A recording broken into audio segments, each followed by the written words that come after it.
Did a fiery clash between two cardinals just ignite the Catholic Church's most explosive divide yet?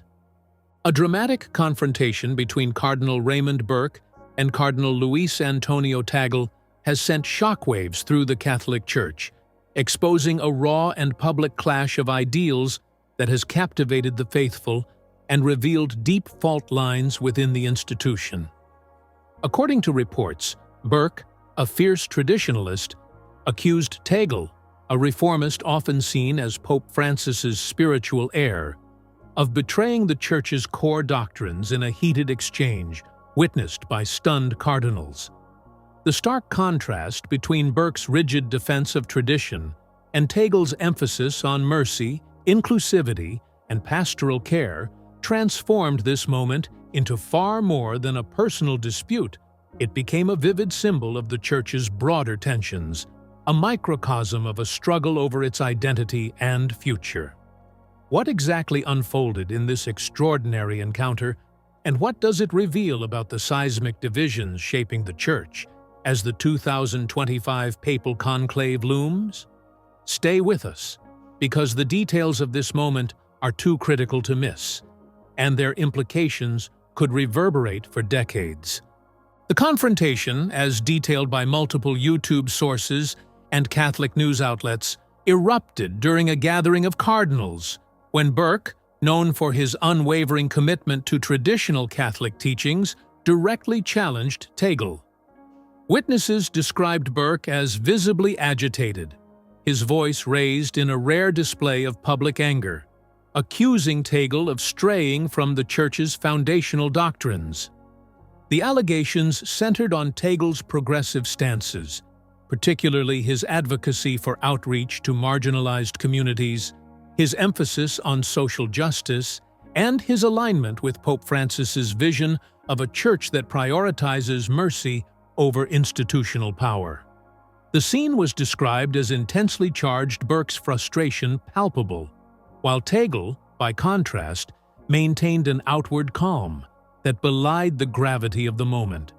The public nature of this exchange, unfolding before other cardinals, amplified its significance. This was no private disagreement. It was a bold, unfiltered display of the ideological chasm between the Church's traditionalist and reformist factions. Burke, a vocal defender of doctrinal purity, likely viewed Tagle's approach as a dangerous softening of moral clarity, particularly on contentious issues like the inclusion of LGBTQ+ communities, the pastoral care of divorced and remarried Catholics, and the evolving role of women in the Church. Tagle, on the other hand, embodies a leadership style rooted in humility, service, and compassion, advocating for a church that meets people where they are, even if it means navigating complex pastoral challenges. Tagle's response to Burke's accusations was as revealing as the confrontation itself. Rather than escalating the tension, Tagle remained composed, visibly uncomfortable but refraining from retaliation. According to witnesses, he offered no immediate rebuttal, his silence a powerful statement of restraint. Known for his pastoral approach, Tagle's calm demeanor aligned with his reputation for emotional intelligence and humility, qualities that echo Pope Francis's call for a church of mercy over condemnation. His refusal to engage in a public battle, despite the provocation, underscored a leadership style that seeks understanding over confrontation, a trait that sets him apart in a church often marked by doctrinal disputes and power struggles. This moment, though brief, highlighted Tagle's commitment to dialogue, even under intense pressure, and his unwillingness to be drawn into the kind of divisive rhetoric Burke's accusations seemed to invite. For many observers, Tagle's composure was not a sign of weakness, but a testament to his character, reflecting the Franciscan ideals of patience, empathy, and a focus on unity over division. This reported clash is not an isolated incident, but a window into the deepening divisions within the Catholic Church, where traditionalists and reformists are locked in a struggle over the institution's soul. Cardinal Burke represents the traditionalist camp, which fears that the Church's core teachings are being diluted under the guise of inclusivity and pastoral flexibility. Burke and his allies have frequently criticized the direction of Pope Francis's papacy, particularly its outreach to LGBTQ+ communities, its approach to divorced and remarried Catholics, and what they perceive as a softening of moral stances on issues like contraception and gender roles. For traditionalists, these shifts risk eroding the Church's doctrinal integrity, replacing timeless truths with cultural accommodations. Tagle, often seen as a leading contender to succeed Francis, embodies the reformist vision, a church that prioritizes compassion, social justice, and dialogue with the modern world. His leadership reflects a belief that the Church must adapt its pastoral approach to meet the needs of a diverse, often wounded global flock, even if it means navigating theological gray areas. This confrontation, played out in such a public and dramatic fashion, underscores the high stakes. A battle not just over doctrine, but over what it means to be Catholic in the 21st century. The controversy surrounding Tagle extends far beyond this clash, particularly regarding his handling of the clerical abuse crisis, a critical issue as the 2025 conclave approaches. Critics, including religious figures, advocacy groups, and media outlets, have raised serious concerns about Tagle's perceived inaction in addressing sexual abuse in the Philippines, where the Church holds significant cultural and political influence.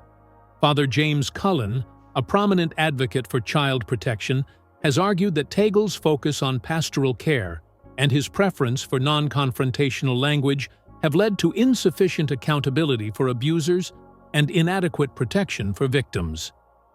Cullen's critiques highlight a broader concern among some that Tagle's empathetic, diplomatic approach, while admirable, lacks the decisive action needed to confront systemic abuse within the Church. Similarly, Dr. Maria Aciones, a respected academic from the University of Santo Tomas, has publicly criticized Tagle's reluctance to challenge powerful figures, both within the Church and in the Philippine government. She points to his measured responses to the Duterte administration's extrajudicial killings as evidence of a hesitancy to confront moral issues head-on, suggesting that his diplomatic style can appear as avoidance of difficult truths. These criticisms paint Tagle as a leader who prioritizes harmony over hard-hitting reform, raising questions about his readiness to lead the global Church, especially on issues requiring bold governance. Tagle's defenders, however, offer a robust counter-argument. Members of the Catholic Bishops' Conference of the Philippines, CBCP, and other supporters argue that his efforts to promote transparency and protect the vulnerable are underappreciated. They highlight his initiatives to strengthen safeguarding policies in his archdiocese and his broader work on poverty alleviation, social justice, and outreach to marginalized communities. Defenders contend that Tagle's conciliatory style is a strength, not a weakness, in a church grappling with division and scandal. His focus on healing and reconciliation, they argue, aligns with the Church's mission to be a field hospital for the wounded, as Pope Francis has described. Supporters also emphasize Tagle's progressive stances, his advocacy for the poor, his engagement with interfaith dialogue, and his efforts to amplify the voices of the Global South as evidence of a leadership style that is both compassionate and forward-thinking. Rather than fueling confrontation, Tagle's approach seeks to build bridges, fostering unity in a polarized world. Tagle's emotional vulnerability adds a profound dimension to his public persona, setting him apart as a leader who wears his heart on his sleeve. Known for his tearful public appearances, Tagle's displays of emotion, whether grieving Pope Francis's death, reflecting on his vocation, or sharing personal struggles, reveal a deep spiritual sensitivity and a human heart that feels the weight of others' pain. Following Francis's passing, Tagle's visible grief during public tributes resonated as both personal sorrow and a communal expression of loss, humanizing him in a world that often expects leaders to remain stoic. His tears, far from a sign of weakness, reflect a leader overwhelmed by the mystery of his calling and the burdens of leadership. Reports, though unconfirmed by the Vatican, suggest Tagle has broken down publicly during moments of personal struggle, such as feelings of unworthiness or difficult decisions like stepping back from roles he felt unable to fulfill. These raw moments resonate with the faithful, showing that even a cardinal grapples with doubt and vulnerability. Tagle's emotional openness has drawn admiration globally, positioning him as a relatable figure who embodies humility and empathy, connecting with people through shared human experiences. As a papal contender, Tagle's response to critics further defines his leadership. Unlike those who deflect blame, Tagle acknowledges shortcomings with humility, using criticism as an opportunity for growth. His pastoral sensitivity prioritizes healing over confrontation, as seen in his nuanced approach to the Philippine drug war, where he urged peace and justice rather than divisive rhetoric. His non-confrontational style, while criticized as weak by some, fosters dialogue across factions, making him a unifying figure.